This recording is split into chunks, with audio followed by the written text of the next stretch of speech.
Bom, vamos aí para nossa quarta aula de Python, né, pessoal?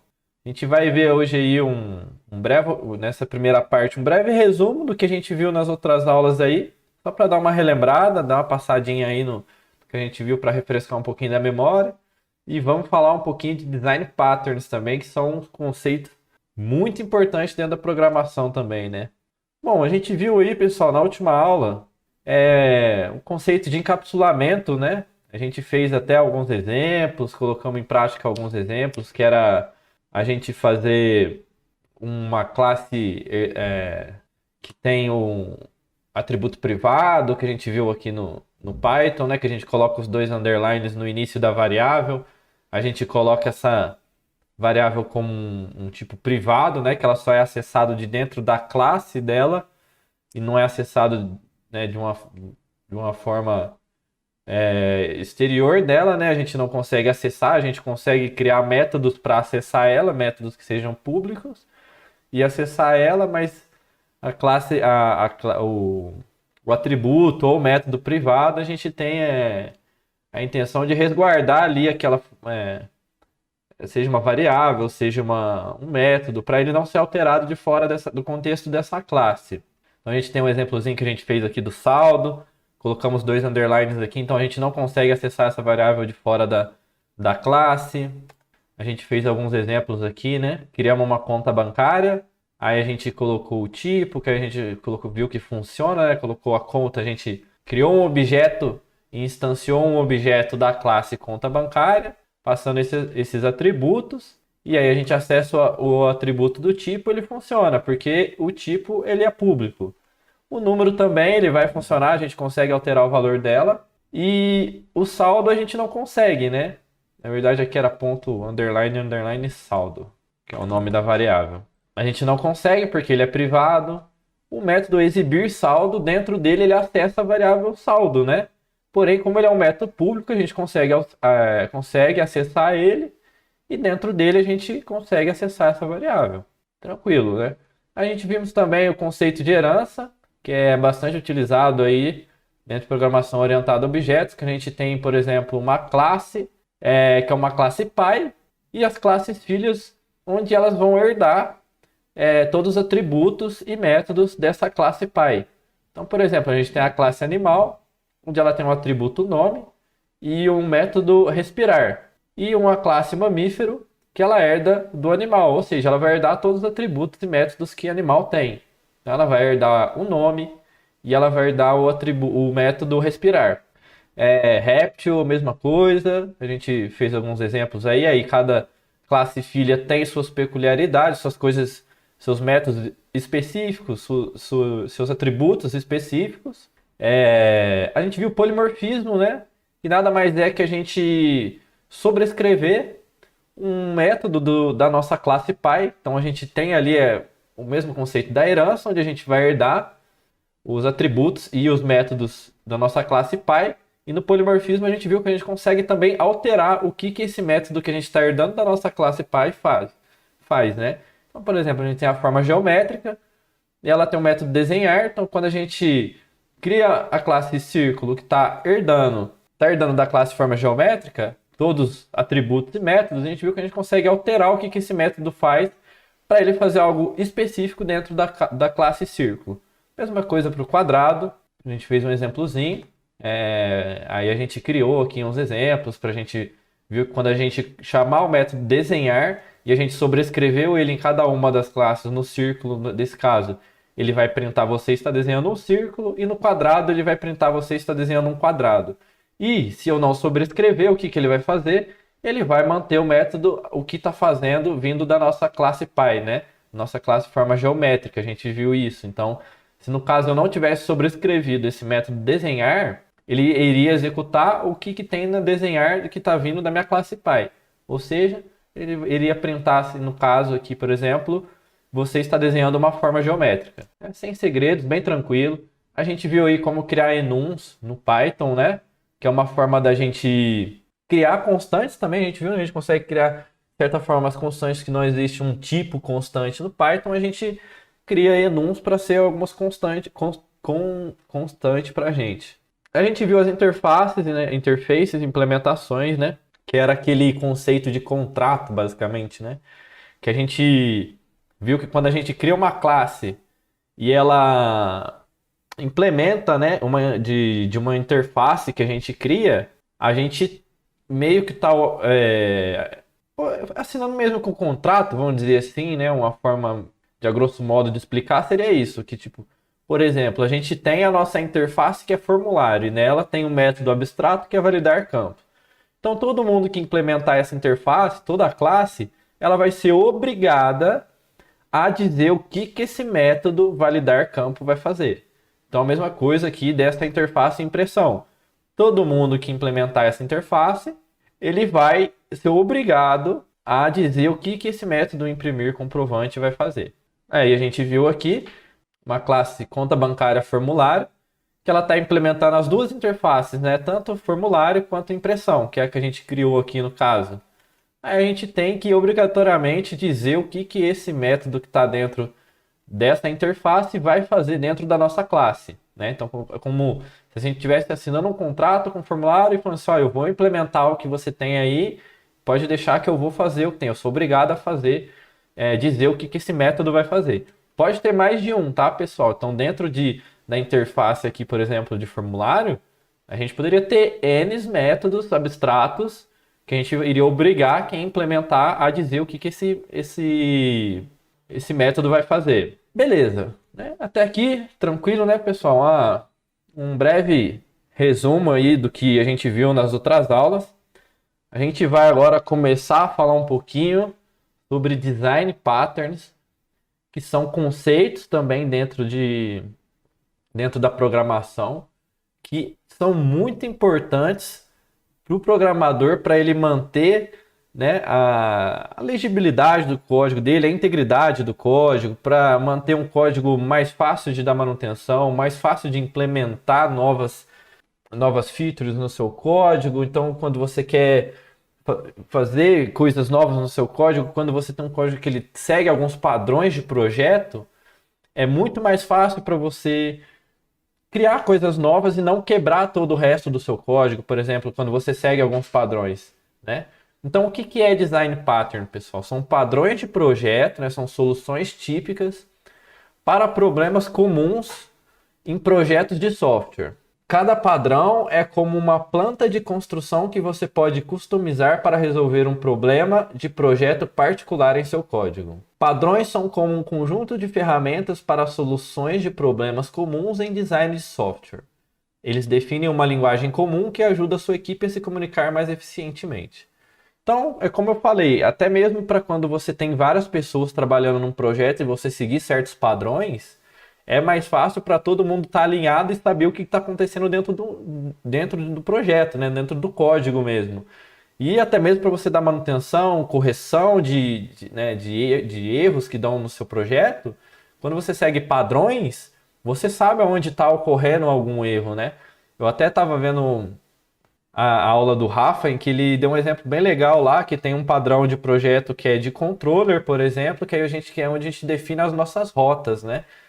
Quando você tem um problema que é causado na rota, você já sabe aonde que você teria que ir, por exemplo, né? Que seria dentro do controllers que você tem no seu projeto. Então você já sabe, você tem um ponto de partida, né? Vocês vão entender, eu vou até um pouquinho mais para frente vai ficar um pouquinho mais claro o que é isso que eu estou querendo dizer.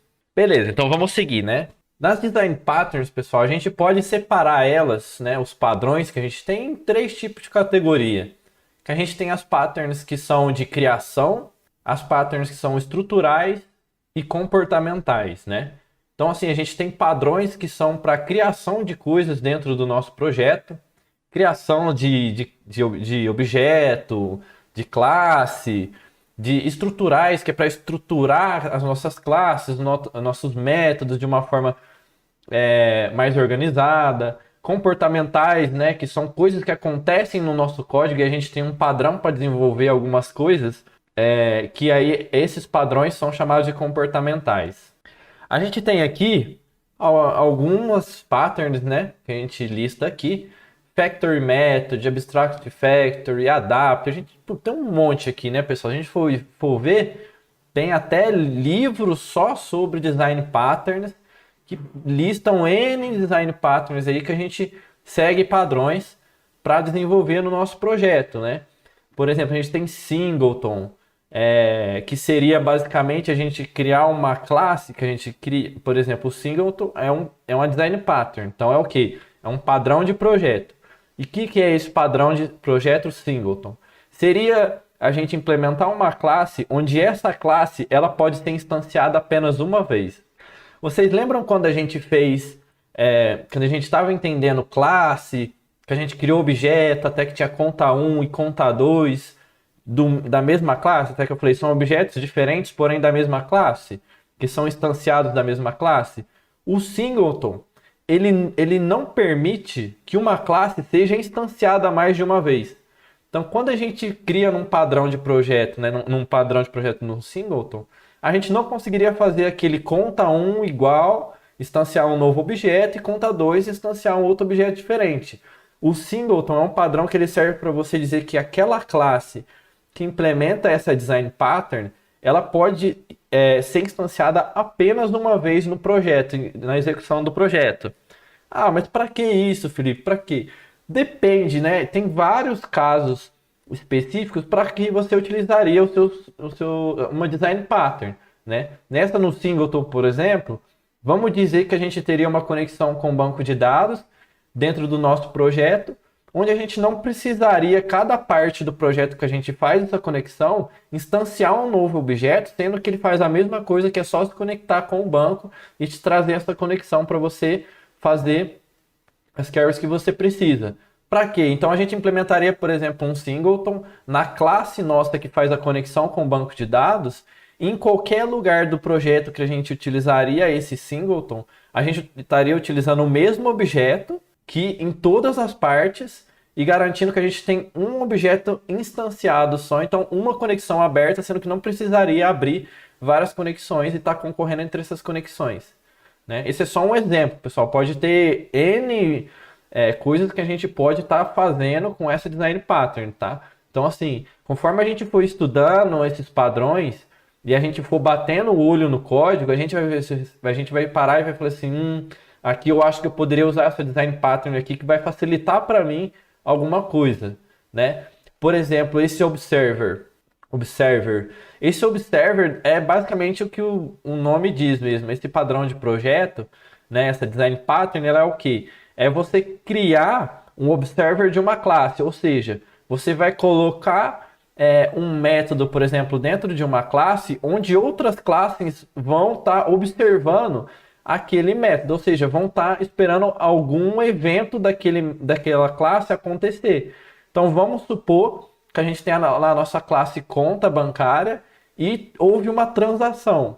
E tem alguma outra classe no nosso projeto em que precisa fazer algo sempre que houver uma transação nessa classe conta bancária. Como que esse cara fica sabendo que houve uma transação dentro dessa classe?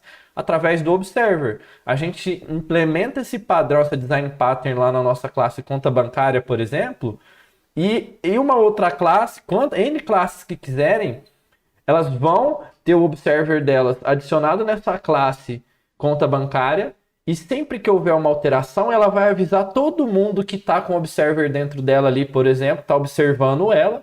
Assim, ó, houve uma alteração aqui na conta bancária, houve uma transação, por exemplo.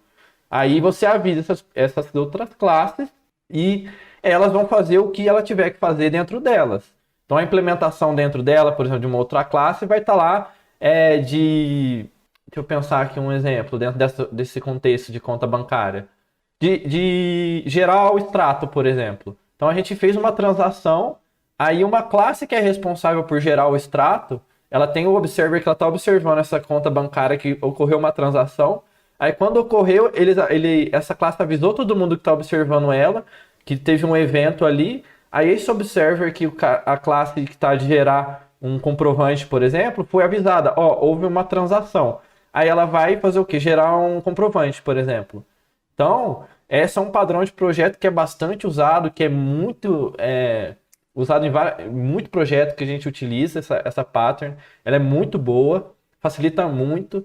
A gente tem a pattern de builder, por exemplo, que é a de construção, para a gente construir objetos de forma mais específicas e de uma forma mais, vamos dizer assim, intuitiva. Não, não seria intuitiva a palavra, mas assim, a gente implementar um padrão para construção de objetos específicos, às vezes que tenha herança, que tenha polimorfismo ali envolvido dentro de algumas classes. Esse builder facilita toda essa construção desses projetos, né?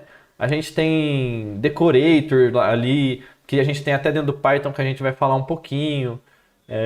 Entre vários outros, pessoal. Tem muitos patterns. Ó, não sei se tá escutando aí. Tem um pessoal aqui em cima aqui que eu acho que tá mexendo com a furadeira. Tá tranquilo aí, pessoal? Tá dando pra ouvir? Eu não sei se atrapalhou aí o áudio. Se atrapalhar, vocês me avisam. Tá de boa aí, Dani? Não estranha não, pessoal. Se sair uns ruídos aí, é que o pessoal, acho que do escritório aqui de cima aqui deve estar fazendo alguma coisa ali que tá fazendo um barulho de furadeira aí. Beleza, vamos seguir aqui. Qualquer coisa você me avisa. Então, retomando aqui, pessoal, tem N tipos de padrões de projeto, de design patterns, né? E aí, eu vou até falar um pouquinho aqui de mais algumas delas. Já falei um pouquinho aqui de umas, vou citar mais algumas agora. Que a gente tem, por exemplo, a Pattern Controller, né? Que ela normalmente é utilizada na arquitetura MVC, que é aquela arquitetura Model View Controller. Essa pattern indica que qualquer arquivo concluído com o controller tem a responsabilidade de controlar as requisições do usuário e de direcionar para o resultado correto. Então a gente tem, por exemplo, onde a gente define as nossas rotas, né, aquelas URLs da nossa API, e a gente indica o que isso vai fazer, chamar os métodos que tem que chamar dentro do controller. A gente tem o Factory, que é a pattern que tem a responsabilidade de auxiliar na gestão de resoluções que envolvem caminhos muito diferentes. Normalmente utilizado para polimorfismo, é uma classe que instancia de acordo com parâmetros uma determinada regra de negócio a ser executada, deixando o código genérico e resiliente. Ou seja, a gente tem um factory que é basicamente construir, né? Não seria construir. Como é que eu posso explicar? A gente tem uma classe onde, quando ela vai ser instanciada, às vezes ela precisa ter algo mais específico dela, uma regra de negócio mais específica, que ela vai ser instanciada utilizando essa pattern de factory, trazendo regras específicas de negócio para essa classe, entendeu? A gente tem Entity Model, né, que é uma das patterns mais utilizadas. Qualquer arquivo model ou entity costuma ser um espelho da tabela no banco de dados. Assim, quando o banco for acessado, esse arquivo será o arquivo ideal para preencher os dados provenientes do banco. Nada mais é, pessoal, que quando a gente cria uma classe em que ela modela alguma entidade nossa. Então, por exemplo, a gente tem a entidade nossa no banco de dados, que é user, né, usuário. A gente vai criar uma classe model desse usuário, onde ele vai ter os atributos, os mesmos atributos que tem no nosso banco de dados, né, os mesmos campos, que ela vai realmente modelar essa entidade. É bem o que o nome diz mesmo assim. Então a gente tem uma entidade no banco de dados e onde a gente vai modelar ela na nossa classe, criando a nossa classe com os mesmos atributos. Então a gente separa uma pastinha nossa no nosso projeto, por exemplo, só para essas modelagens das nossas entidades. Service, que é uma pattern também muito utilizada, que serve para que possamos guardar as regras de negócios complexas em um único método, para que outros arquivos possam chamar esse método exclusivamente para acessar toda a regra de negócio de uma funcionalidade, deixando o nosso código com a manutenção melhor. Ou seja, pessoal, a gente, por exemplo, teria uma pastinha dentro do nosso projeto que chama Service, onde ela fica especificamente as classes lá dentro para cuidar das regras de negócio. Então, por exemplo, lembra quando a gente tinha o controller que a gente falou da primeira pattern? Esse controller, por exemplo, ele define a rota, certo? Então a gente define uma rota, por exemplo, lá de fazer um update no usuário, de acordo com o tipo dele, por exemplo.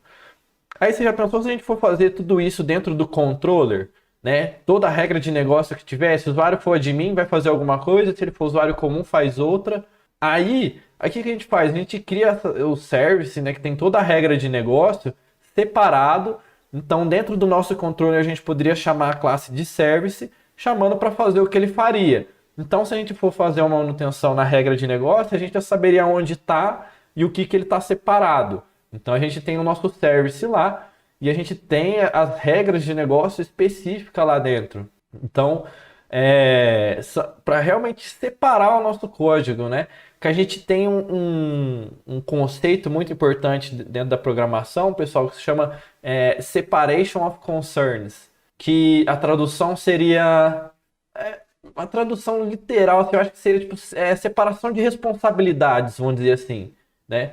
Porque se a rota de controle, se a classe de controller, né, o pacote de controller meu, a responsabilidade dessa classe é definir as rotas, por que eu tenho regra de negócio ali?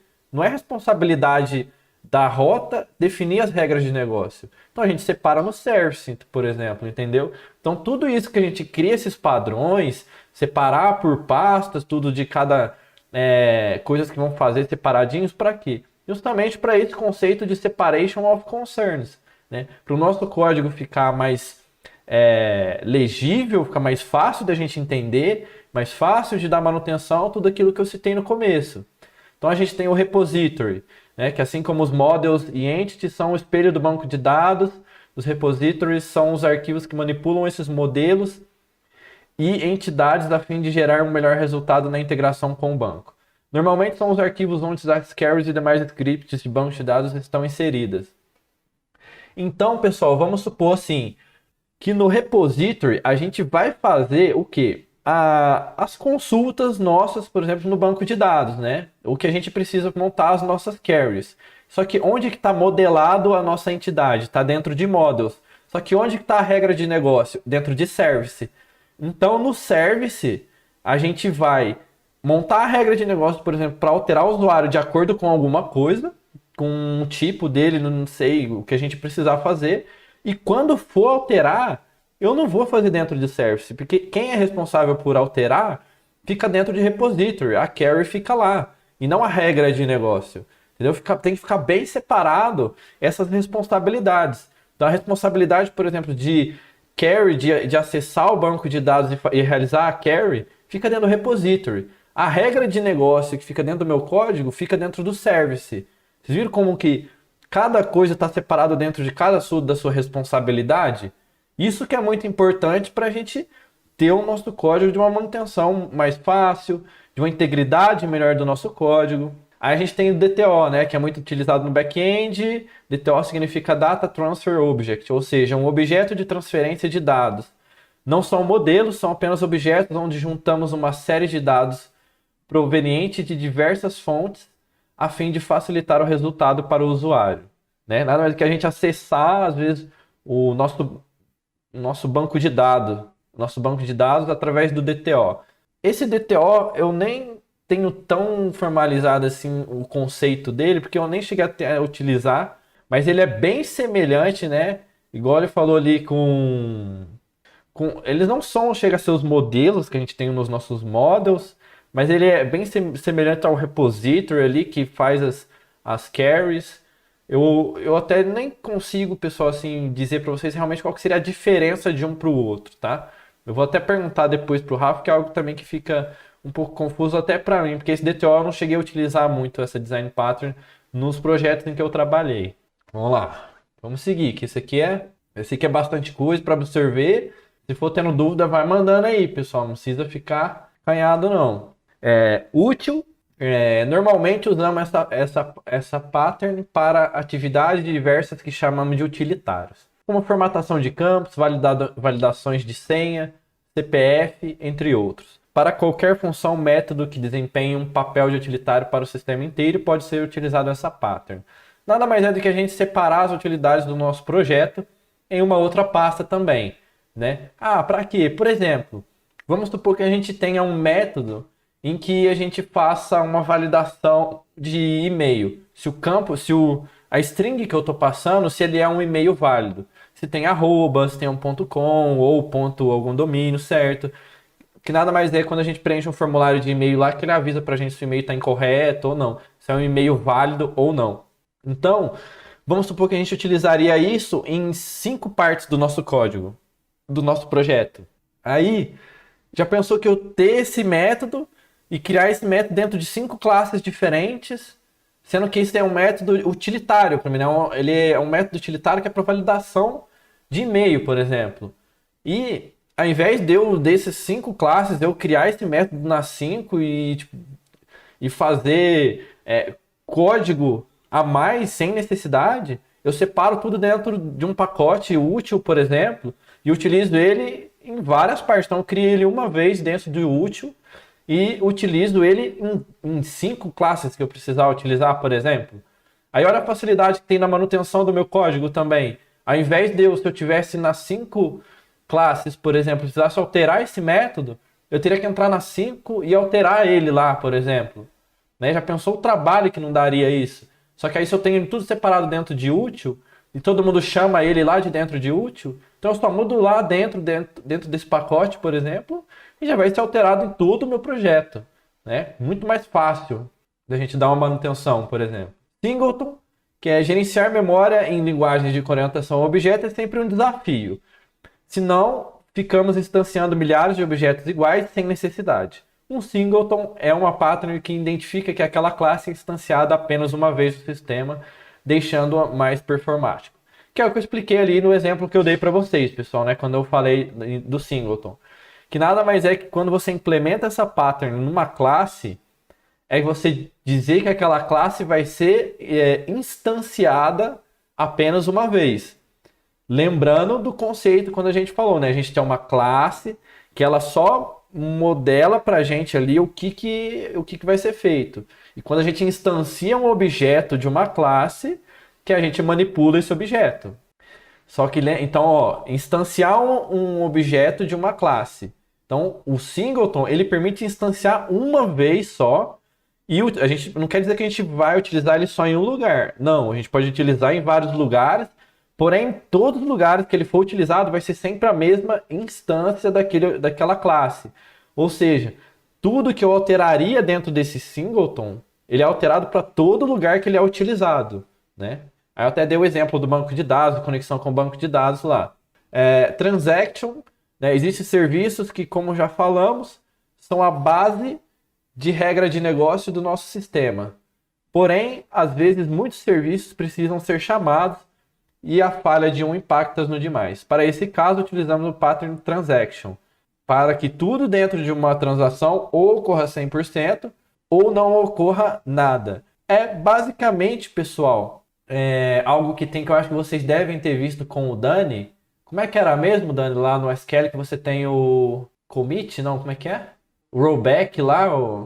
Isso, basicamente eu acho que o mesmo conceito, né? Lá no SQL, lá como vocês aprenderam com o Dani, você faz o begin, transaction, aí se der algum erro ele tem o rollback, ou seja, desfaz tudo que foi feito. Né? Então é para garantir a integridade de que uma operação, vamos dizer assim, ocorra de ponta a ponta. Né? Do tudo que precisa ser feito desde o começo ao fim, se ela der um erro em alguma parte, vamos dizer que desfaz tudo que foi feito. Né? Vamos supor que ela deu um erro na metade. O que ela foi feito antes, você volta, então não ocorre nada. Ou executa tudo, ou não executa nada, né? Porque já pensou, por exemplo, um exemplo bem legal que a gente vem utilizando bastante, que é o da conta bancária. Vamos supor que a gente tem um serviço que faça a transferência de dinheiro. Aí eu vou e faço a transferência para o Dani, por exemplo, de R$ 100, só que aí deu um erro na metade. Só que aí já tirou o dinheiro da minha conta, só que não caiu na conta dele. Putz, já pensou? Ele deu um erro e caiu por ali? Aí o que acontece? Tirou da minha conta e não foi para dele, porque deu um erro. E aí? Eu fico sem e ele fica sem? Então é um serviço, né, uma regra ali de negócio que precisa ser executada de ponta a ponta. Se ele deu um erro na metade, tirou o dinheiro da minha, nesse meio caminho para transferir para a conta dele, deu erro, pô, volta tudo aí. Volta o dinheiro para minha conta e volta tudo. Estão entendendo a importância que é, por exemplo, desse padrão aqui? A diferença que isso não faz? Né? Porque se ocorresse, por exemplo, essa transação pela metade, e aí? Então ela tem que recorrer 100%. Ou o dinheiro sai da minha conta e entra na conta dele, que é do ponto até o fim, ou não vai ocorrer nada. Ou devolve tudo e deixa sem nada, porque tem que ocorrer 100%. É algo que não pode ter um risco de acontecer pela metade. Beleza? E tem um site que eu coloquei aqui, pessoal, que é bem legal, que é o site que chama sourcemaking.com, que é para a gente consultar patterns. Eu vou até abrir ele aqui para mostrar para vocês que eu utilizo bastante ele quando eu vou fazer algumas consultas, que eu tenho algumas dúvidas, que nele mostram diversas design patterns que a gente tem, e mostram, inclusive, exemplos, né? Então a gente tem aqui as design patterns de criação, estrutural e de comportamento. Então, por exemplo, vamos entrar aqui de criação. Quais que a gente tem? Abstract Factory, Builders, Factory Method, Prototype, Singleton. Vamos entrar aqui no Singleton, por exemplo.